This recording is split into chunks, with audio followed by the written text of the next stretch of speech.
Hello students, स्वागत है आपका फिर से नई क्लास में। इस क्लास में हम बात करने वाले हैं वेग व्यंजक एवं वेग स्थिरांक। इसके बाद हम पढ़ेंगे अभिक्रिया की कोटि। तो दोस्तों, अगर आपने अभिक्रिया का वेग वाला वीडियो नहीं देखा है तो उसका लिंक आपको डिस्क्रिप्शन में मिल जाएगा, वहां पर आप क्लिक करके इसको देख सकते हैं। तो अगर आप वो वीडियो नहीं देखोगे तो अभिक्रिया वेग होता है, इसका जो सूत्र निकाला था वो यहाँ पर काम में आएगा। ठीक है, तो आप औसत वेग और तात्क्षणिक वेग जो पढ़ाया था उसको पढ़ के आइए, इसके बाद इस वीडियो को देखिए। ठीक है, स्टार्ट करते हैं। देखिए ध्यान से क्या होता है। दोस्तों, सबसे पहले हम बात कर लेते हैं वेग व्यंजक एवं वेग स्थिरांक का मतलब क्या होता है। दोस्तों, वेग व्यंजक और वेग स्थिरांक होता है, अगर हम इसके बारे में बात करें तो हम एक सामान्य अभिक्रिया के माध्यम से समझेंगे। मान लेते हैं सामान्य कोई अभिक्रिया है, ए अभिकारक है और बी अभिकारक है, आपस में अभिक्रिया करके बनाता है सी और डी। ठीक है, यहाँ तक क्लियर है। इसके आगे दोस्तों स्मॉल ए लिखते हैं, इसके आगे स्मॉल बी और स्मॉल सी एंड डी। ये क्या है? तो ये दोस्तों कहलाते हैं स्टोइकोमेट्रीय गुणांक, रस समीकरणमितीय गुणांक कहलाते हैं। यहाँ पर आप देखोगे तो यहाँ पर इसको हम एक एग्जांपल समझते हैं, जैसे 2H2 प्लस O2 रिएक्शन करेगा तो क्या बनता है H2O2। जहाँ से आप समझ सकते हो कि जो A होता है वो किसकी जगह पर लिखा हुआ है, H2 की जगह पर। 2 होता है वो किसकी जगह पर लिखा हुआ है, तो 2 दोस्तों किसकी जगह पर लिखा हुआ है, स्मॉल a की जगह पर लिखा हुआ है। यहाँ पर O2 किसकी जगह पर लिखा हुआ है, B की जगह पर, और इसके आगे कुछ नहीं है मतलब 1 है, तो ये किसकी जगह पर लिखा हुआ है, B की जगह पर। ठीक है, हालांकि नहीं है तो रहने देते हैं। H2 होता है वो किसकी जगह पर लिखा हुआ है, कैपिटल C की जगह पर, और छोटा सी जो होता है स्मॉल सी उसकी जगह पर कौन लिखा हुआ है, 2। आ रही बात समझे। यहाँ पर डी का कोई नहीं, अगर बड़ी रिएक्शन लेते तो आपको समझ में आ जाता। तो यहाँ पर आप समझो कि ए और बी, कैपिटल ए और बी होते हैं वो अभिकारक हैं, कैपिटल सी और डी क्या है, उत्पाद हैं, और small A B C D ये क्या है, ये है स्टोइकोमेट्रिक गुणांक या रस समीकरणमितीय गुणांक। आ रही बात समझे। तो जहां पर ए और बी अभिकारक,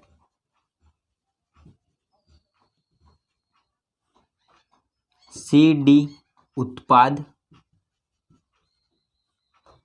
ए बी सी और डी रस समीकरण या स्टोइकोमेट्रिक गुणांक। अब दोस्तों यहाँ पर अभिक्रिया का जो वेग होता है, ये अभिक्रिया का वेग अभिकारक होता है, उनकी सांद्रताओं पर डिपेंड करता है। मतलब जो कि मैंने स्टार्टिंग में ही पढ़ाया था आपको कि अभिक्रिया होता है उसका वेग या तो उत्पाद या फिर हम अभिकारक के लिए लिखेंगे तो जो अभिकारक में जब रिएक्शन स्टार्ट होती है तो ए और बी होते हैं वो टूटना स्टार्ट होते हैं, तो उनके सांद्रता में क्या देखने को मिलती है, आपको कमी देखने को मिलती है। परंतु सी और डी होता है उत्पाद, उनकी सांद्रता में क्या देखने को मिलती है, वृद्धि देखने को मिलती है। आ रही बात समझे। तो यहाँ पर अभिकारक होते उनकी सांद्रता किस पे डिपेंड करती है, अभिक्रिया के वेग पर डिपेंड करती है। तो हम इसको कह सकते हैं कि जो किसी भी अभिक्रिया है उसका वेग उसके अभिकारकों की सांद्रता के समानुपाती होता है। ये हमारे पास में वेग व्यंजक या वेग नियम से हम कह सकते हैं। तो किसी अभिक्रिया का जो वेग होगा वो उसके अभिकारक की सांद्रता के समानुपाती होता है। तो हम इसको लिख सकते हैं वेग व्यंजक या वेग नियम से, इसको वेग व्यंजक बोलते हैं। ठीक है दोस्तों, तो वेग व्यंजक या वेग नियम से क्या हो जाएगा, अभिक्रिया का वेग, इसको हम स्मॉल आर से दर्शाते हैं, समानुपाती होता है अभिकारकों की सांद्रता के। तो अभिकारक कौन है अपना, ए और बी, उसकी सांद्रता कौन सी, ए बी, उसके कैसे होता है, समानुपाती। तो हम इसको लिख सकते हैं ए और बी के समानुपाती। अब दोस्तों समझना आगे ध्यान से, अगर ये तो हमने बात कर दी केवल इसकी कैपिटल ए और बी सी की। अब यहाँ पर small A B C D ये क्या है, ये संतुलित करने के लिए लिखा गया है स्टोइकोमेट्रिक गुणांक। तो स्टोइकोमेट्रिक जो गुणांक होते हैं ये ए बी, उनका जो मान होता है वो उनकी अभिकारकों की सांद्रता के घातों के रूप में लिखे जाते हैं, परंतु यहाँ पर ये नहीं लिखना है जो प्रायोगिक तौर पर प्राप्त होता है। बात को समझना ध्यान से, गहराई थोड़ी यहाँ पर, कि जो आपकी संतुलित रासायनिक अभिक्रिया है तो उसमें अभिकारक एवं या उत्पाद होते हैं, उसके स्टोइकोमेट्रिक गुणांक कौन कौन से हैं, ए बी सी डी है, ठीक है। तो उनकी सांद्रता के घातों के रूप में उपस्थित होते हैं। जो स्टोइकोमेट्रिक गुणांक हैं वो स्टोइकोमेट्रिक गुणांक उत्पाद के या अभिकारक के उनके घातों के रूप में उपस्थित होते हैं, ये नहीं उपस्थित होते हैं जो प्रायोगिक प्रैक्टिकल के थ्रू प्राप्त होते हैं। तो इसको हम मान लेते हैं दोस्तों एम और एन। ये बात को समझना ध्यान से, अलग थोड़ी ये बात।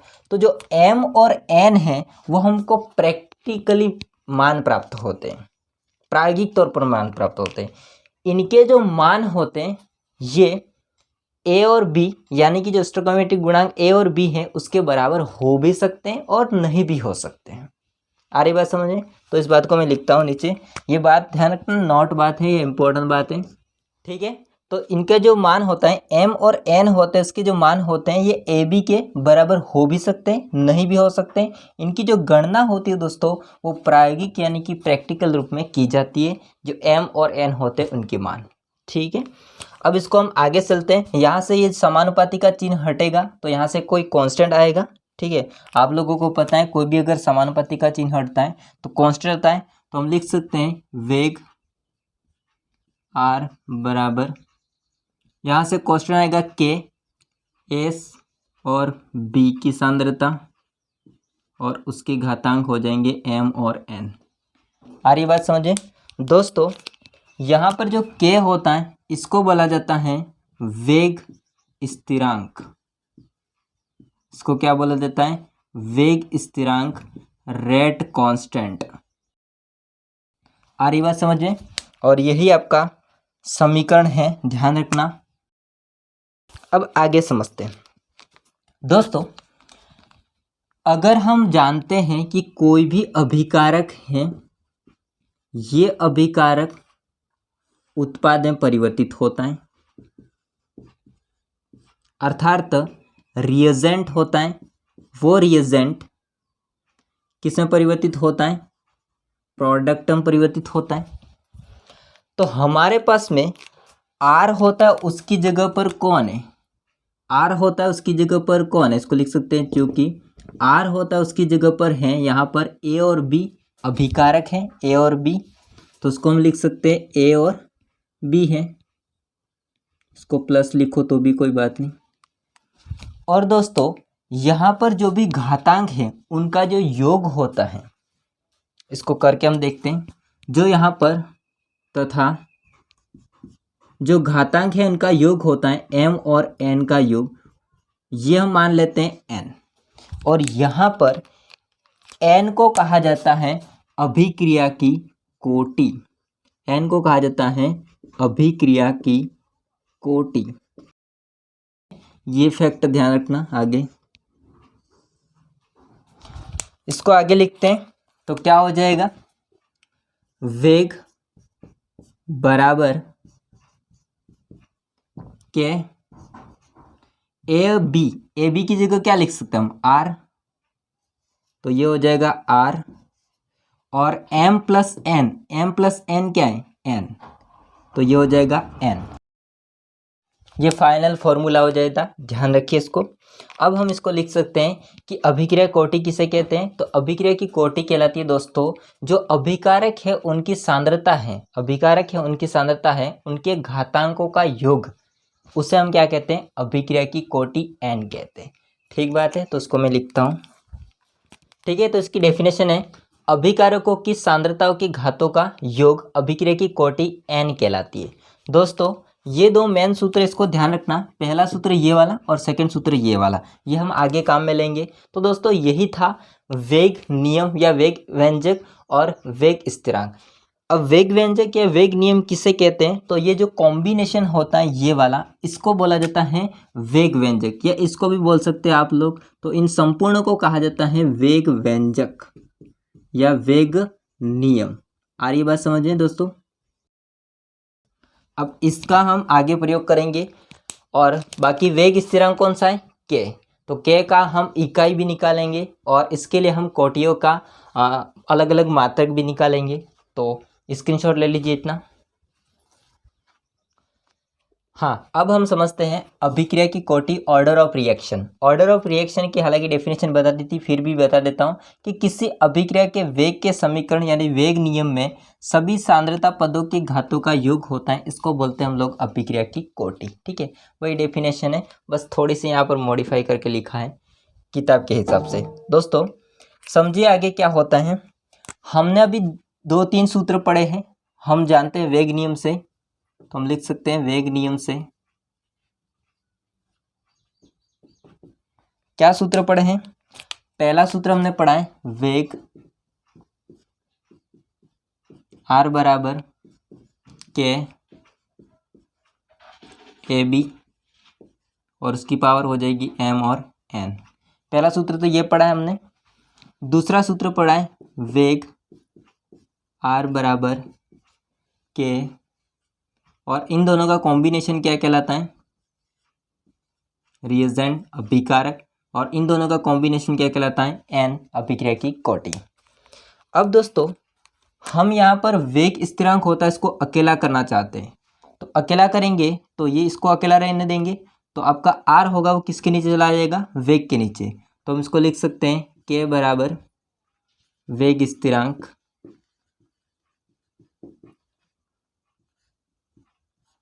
बराबर क्या हो जाएगा, वेग बटे r अभिकारक उसकी पावर n। तो यहाँ से एक फॉर्मूला अपना ये बन जाता है,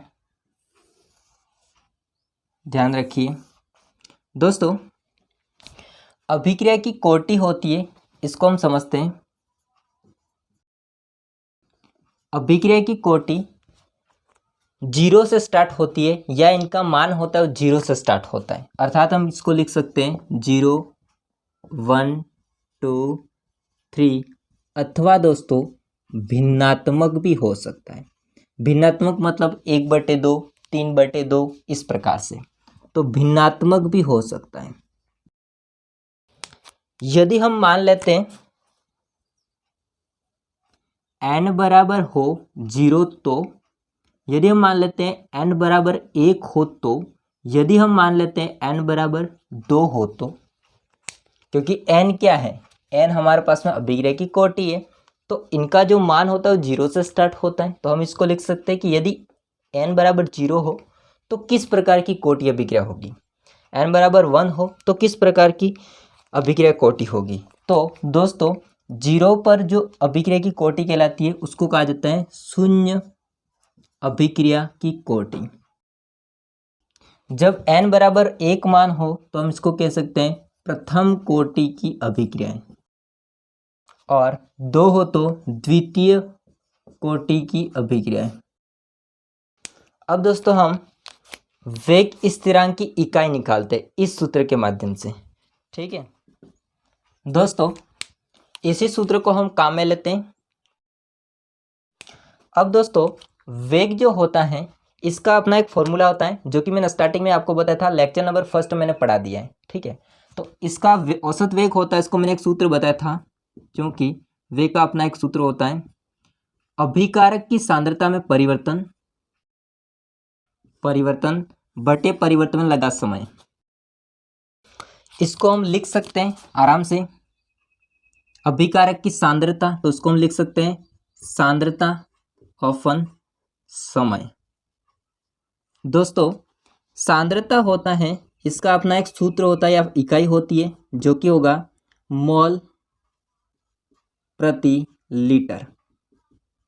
क्या होता है, हिंदी में भी इसको ऐसे लिखते हैं मोल प्रति लीटर। ये 2 फॉर्मूला आपको याद रखना है, तब जाके आपको समझ आएगा वेग स्थिरांक की इकाइयाँ। ठीक है, जहाँ पर वेग लिखा है उसकी जगह पर हम लिख सकते हैं सांद्रता बटा समय, और जहाँ पर आर लिखा है, आर क्या है, अभिकारक, तो अभिकारक का क्या आएगा, सांद्रता, तो वहाँ पर केवल क्या लिखी जाएगी, सांद्रता। दोस्तों ये जो बात है वो मैं आपको थोड़ी सी टफ लग रही होगी आप लोगों को, परंतु ये दोस्तों मैंने पढ़ा चुका हूँ औसत वेग में। ठीक है, जो अभिक्रिया का वेग पढ़ा है उसमें पढ़ा चुका हूँ। तो अभिकारक की सांद्रता में परिवर्तन लगा समय, जिसको हम बोल सकते हैं सांद्रता बटा समय, अभिकारक की सांद्रता। अगर इसको आप चाहे तो सूत्र के रूप में भी लिख सकते हैं। कैसे? तो वेग बराबर, हमने एक सूत्र पढ़ा था कि अभिकारक होता है उसकी सांद्रता में, अभिकारक की सांद्रता में कमी आती है तो उसको माइनस लिखेंगे डेल्टा आर बटे डेल्टा टी। और अगर इसको उत्पाद के रूप में लिखना चाहे तो उत्पाद में तो क्या आती है? वृद्धि, तो उसके लिए लिखेंगे delta P by delta T. ये मैंने आपको पढ़ा चुका, ध्यान रखना। ठीक है, ये दोनों बराबर हैं, अलग अलग है मतलब। या चाहे तो आप, ये मैंने अभिकारक के लिए लिखा है क्योंकि हमने स्टार्टिंग से अभिकारक के लिए देखा था रिएक्शन में, इसलिए उत्पाद के लिए लिखना चाहे तो भी वही होगा, उत्पाद की सांद्रता में परिवर्तन बटे परिवर्तन रहेगा समय। ओके, अब हम निकालते, ज़्यादा डिस्कस नहीं करते। वेग स्थिरांक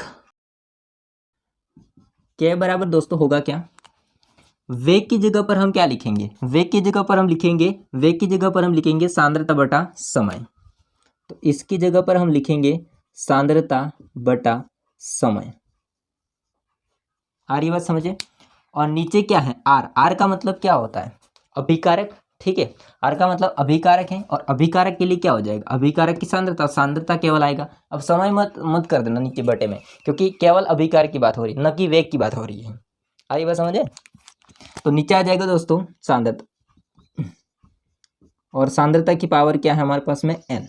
सांद्रता होते हैं उसकी जगह पर हम क्या लिख सकते हैं? मोल प्रति लीटर। सांद्रता का अपना फॉर्मूला होता है मोल प्रति लीटर, तो उसको हम लिखेंगे सांद्रता की जगह पर मोल प्रति लीटर।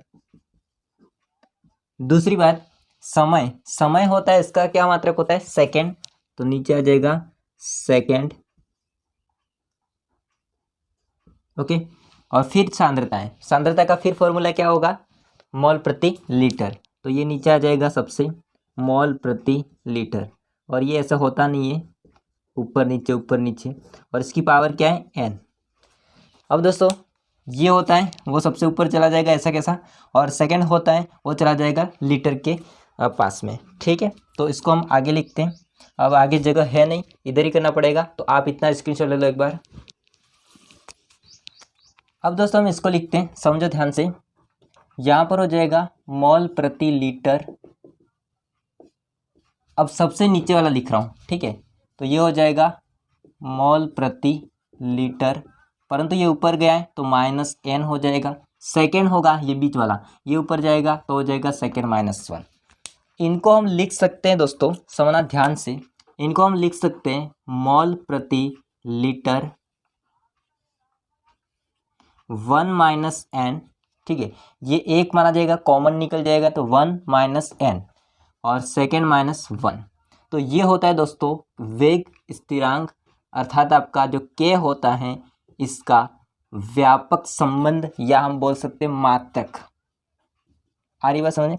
तो ये जो व्यापक संबंध होता है ये हमको अलग अलग अभिक्रिया की कोटियाँ जो होती है इनके मात्रकों के बारे में बताता है। ठीक है, तो जो वेग स्थिरांक होता है इसका मात्रक क्या है या संबंध क्या है?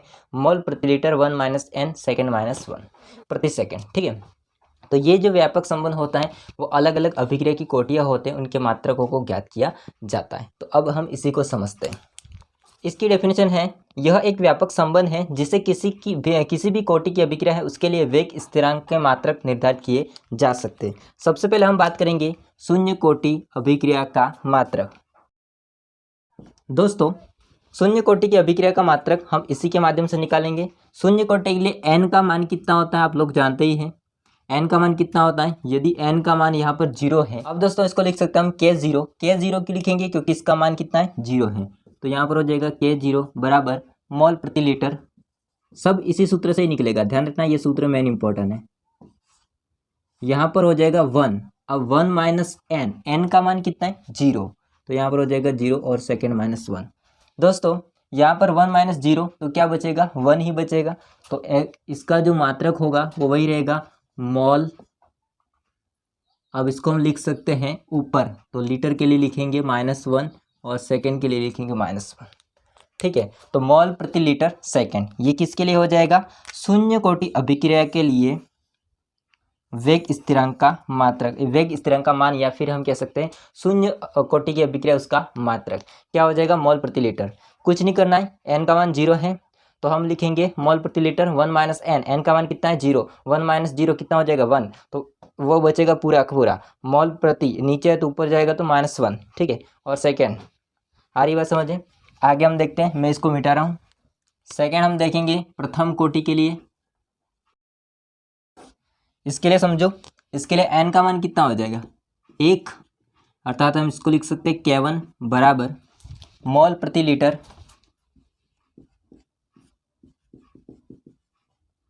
और इसका 1 माइनस एन, तो एन की जगह पर कितना है 1, तो 1 और सेकेंड -1।